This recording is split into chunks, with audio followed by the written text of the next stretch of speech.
In the current era of NASCAR, Kurt Busch is viewed as a wily veteran that can eke out a feel-good win every now and then. He's become wise over the years and quietly turns out consistent results. But in the previous couple of decades, he was known as the Outlaw and ruffled a lot of feathers and found himself in the middle of hot water time after time.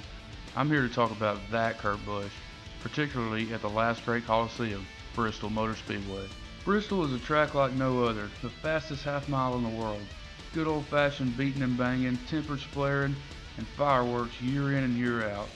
It's one of the most treacherous places race car drivers battle it out, and being able to tackle its edgy, close-quartered nature is something that can take your career over the top. Add Kurt Busch's name to that list because he did just that for a decade. Kurt Busch is a Cup Series champion that went from the heights of stardom in motorsports to the cellar, grinding it out for low-budget teams due to his frequent altercations and heated struggles on and off the track. He came full circle and found his way back to success, but before all that, he made Bristol his own backyard, finding victory lane on the regular. It started in just his second full-time season in 2002 by immediately showing his aggressive driving style, rooting Jimmy Spencer out of the way in the closing laps, giving him not only his first Bristol win, but his first Cup Series victory of his career. White flag. Oh, we're gonna do it, boys. All right, he's already celebrating. Don't say anything yet. Get it on around here. One to go, man. Looking awesome. One to go. Dale Earnhardt, Ernie Irvan, Elliott Sadler, Rusty Wallace, and now Kurt Busch is a first-time Winston Cup winner at Bristol. Now, this was actually part of an ongoing feud with Spencer, dating back to the previous year, and it actually came to blows at one point, but we'll get to that in a bit. He picked up right where he left off the next year, scoring win number 2 in dominant fashion. White flag right here. White flag.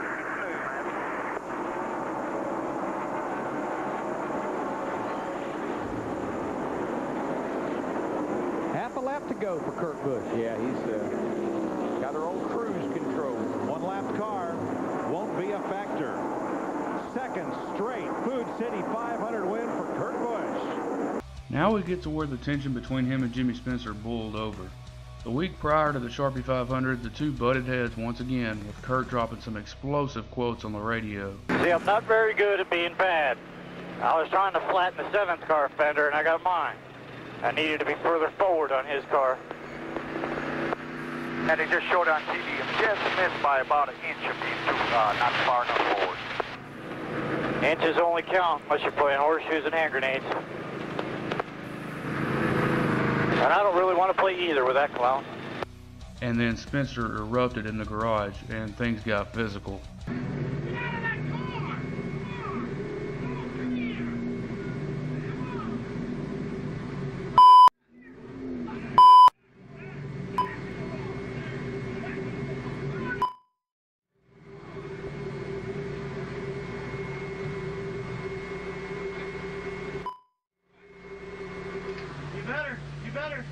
You better. What do you got? Naturally, all the headlines and magnifying glasses were on this, and Kurt felt himself backed into a corner. NASCAR put him and Jimmy Spencer on probation for the rest of the year, and Spencer was suspended. Kurt was questioned about it. He gave his thoughts. Kurt, we've seen the video, we've heard the audio. What were your intentions when you made contact with Jimmy Spencer at Michigan? I mean, what happened last week was an assault after the race, and what had happened leading up to that in the past was I've got 2 wrecked race cars out of it, and I don't respect Jimmy Spencer. And therefore, what happened over the audio during the race and then after the race was because of the fact I don't respect him. I never expected him to cross over that line. And so with having 2 wrecked race cars, that's why I don't respect him. And then having everybody else in the field, you know, I respect everybody out there. That's something I wouldn't do to anybody else except him. And so the things that had happened afterwards, obviously he was agitated. He came up to my window, and I'm not going to back down to him. I never thought he'd cross that line. So that's what happened. You know, what we've got to do now is move forward. And I chose to accept my probation and to help this thing move forward and put this behind us. And then what can happen in the future from this is I'm still going to be the aggressive driver on the track that wants to go to the front, but I don't want to wrinkle anybody's fenders doing it. I'm a guy that's a clean racer, and I know how to do it. What did happen in the garage area after the race? I think I stated what happened there. He came up, hit me in the rear, and then he came up to my window and punched me. And had to block out the noise and focus on his job. By now, he had much of the fan base of NASCAR against him, but went out and did what he did at this place, leading 121 laps and winning with ease. You know, we said it before, but it is worth repeating. What a week it's been, and what a way to try and get things back on track where your racing is concerned. All the off-track items have been a distraction, but he's come out tonight and put it all aside and driven a very hard race. Final corner, and we'll see what kind of reception he gets in victory lane. It's checkered flag number 4 for 2003. Kurt Busch takes the Sharpie 500 at Bristol. And the crowd was sure to let him have it in victory lane.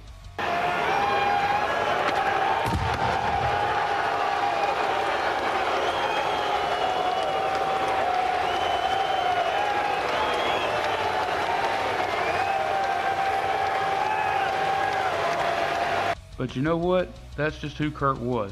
He just put his head down and grinded through the animosity. In 2004, he would start off his championship season by getting track position late in the race and keeping the Sharpie Ford out front, going for the trifecta and 4 total wins in a hurry. It'll be green, white, checker. Here we go. Rusty tried to anticipate that start. He did a really good job. He better block him. Better block him. Kurt Busch gets a good run off turn 2, though, Darrell. He pulls him by 1 car length, lap and a half to go. Rusty had the bumper right there in turn 1, but Busch is driving away. And right now, Rusty Wallace, white flag. He'll have his hands full with Kevin Harvick in that 29 car on those fresher tires. Kurt Busch pulls away by another car length down the backstretch. Kurt Busch running. Oh, McMurray slides up the racetrack off Kenseth's bumper. Checkered flag, Kurt Busch. 119 laps led in that one, and he showed no signs of slowing down. But with every success story comes some adversity, and it was about as ominous of a future for Kurt as he could imagine. We start with a breaking story from the garage. Defending series champion Kurt Busch, stopped by police for reckless driving on Friday night near the Phoenix International Raceway, has been suspended by Roush Racing for the final 2 races of 2005. He will not drive today or next week at Miami. Authorities said Busch was confrontational when stopped for erratic driving and refused a field sobriety test. He was taken to the sheriff's facility here at the track where the breath analysis machine malfunctioned. County Sheriff Joseph Arpaio described the incident as reported to him. Oh, no, this guy came to this county, insulted my deputies, called them wimps and everything else, and he was driving recklessly in this county. If he wants to drive reckless or a speed, he ought to do it on the racetrack. He was given no brakes. He was charged with reckless driving, speeding, going through a stop sign, and I can go on and on. Suddenly, the reigning series champion and 4-time Thunder Valley winner was humbled and not viewed so highly among the garage. But luckily, he was picked up by Roger Penske and given a second life that would turn out to be second of many. But in the meantime, let's get to 2006. This weekend in Northeast Tennessee was marred by snowy weather, which would start a concerning weather trend for the spring Bristol race weekend. Snowball fights broke out in the Busch Series race on Saturday, creating an awfully rare sight at a NASCAR event. On Sunday, Kurt was definitely not the car to beat, leading just 33 laps, but achieved his 5th win in as many years, putting him back in the thick of the stars of the Cup Series. White flag. Jeff Gordon just got by Matt Kenseth for 3rd space. Harvick's there. He's there. Oh, and look at this. The 24 just went around. And here comes the 29. Can he get to him? We're still green. Still green. Still green. Busch wins it. And as Jeff Gordon and Matt Kenseth tangled on pit road, he broke out an instant classic celebration to pay homage to Mother Nature herself, the Snow Angel. Unfortunately, this would be the last time Kurt would visit victory lane at Bristol for quite some time. And believe me, it was probably the last thing on his mind at most points of his life. He stuck it out with Penske for several years, but outbursts on the radio and to the media would plague his fortunes. 10-4. Roger, we don't make any good adjustments during the race. If we started 39th, we'd be 3 laps down running about 35th. Do you understand that? I don't understand your thinking. If you want to know the truth, let's just drive this thing, do the best you can. Everyone's trying, okay? Well, we don't need a lot of rhetoric that's always negative, okay? I know it's not perfect. Dude, these cars are out of control. I can't believe how different they are with their tires. Well, then we'll just keep running like you did before. I can't run up there, Roger. It's dead sideways, man. You were in front of me. That just makes me feel a lot better, Doctor. Can you get this motherfucker out of my face? Racing you, it refrains me from not beating the out of you right now because you ask me stupid questions. But since I'm on probation, I suppose that's improper to say as well. If you could talk about racing things, we could talk about racing things, Bob. He would decline all the way to Phoenix Racing in 2012, an underfunded ride with little sponsorship leading to no success. But Tony Stewart, who had been in Kurt's position before, at least in terms of being mired in controversy, reached out a helping hand and gave him the resurrection of a lifetime by giving him full backing, sponsorship, and equipment, changing the course of his wilting career starting in 2014. In the late summer of 2018, Kurt got to reunite with the last great Coliseum once more in the spotlight, holding off a hard-charging short-track phenom Kyle Larson, who had 30-lap fresher tires to get his 6th and final victory at the track, reminding everyone how truly talented he is. Credit one to go. Kurt Busch trying to make sure he's in the playoffs with a win. Kurt Busch has a 6-pack of Monster Energy in Bristol. Super fitting, and just shows how generous this place can be. He was rewarded that night for staying the course and not falling into obscurity by letting his temper get the best of him all those years. His total stats at Bristol are 6 wins, 12 top 5s, 21 top 10s, 1,095 laps led, and an average finish of 14.0. Kurt isn't retired yet as of this video, but he will be sooner than later, and I have a feeling he's going to go down as more known for his beef with various drivers and journalists, and not for his gritty, hard-nosed passion for racing and how sheerly great he was in NASCAR. Yes, his championship was a long time ago, and so was his prime, but not many drivers have stuck around as long as he has and still been competitive.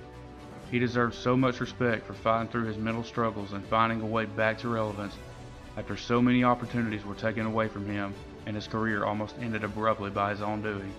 He's the definition of having the heart to will his way to success, and he's probably inspired more people than we all realize.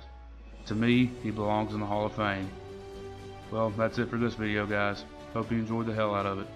Be sure to like and subscribe like your life depends on it. My name is Ryan, and this is a Platinum Paradise video.